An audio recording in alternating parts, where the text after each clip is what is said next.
I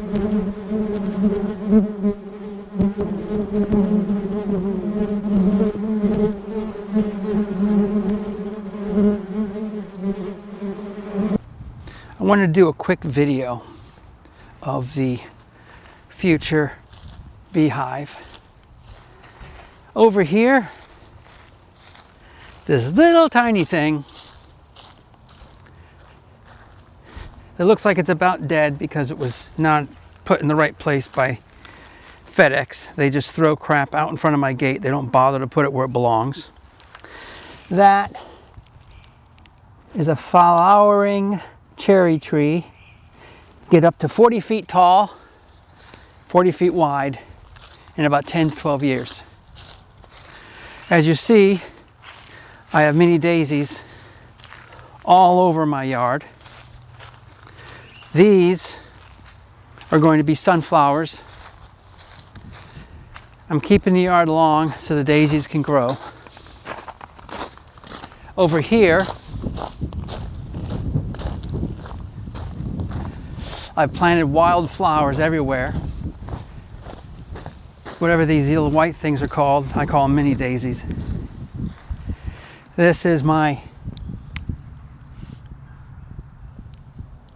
Chinese wisteria tree. Again, abused. I'm hoping it comes back.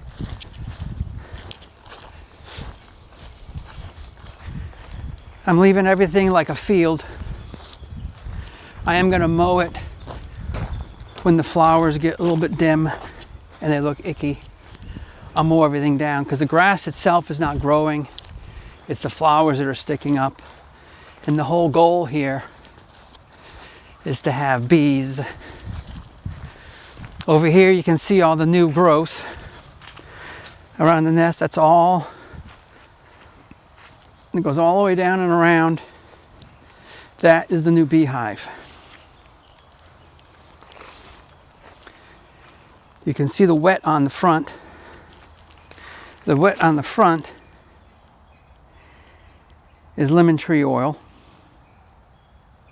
So it becomes, we'll see if we catch bees. Otherwise I'll buy after this all dries and gets in. That is the first beehive. If you notice, that's big enough to put 2 hives, one next to the other. And I have enough space to add more hives if I want to. Right here,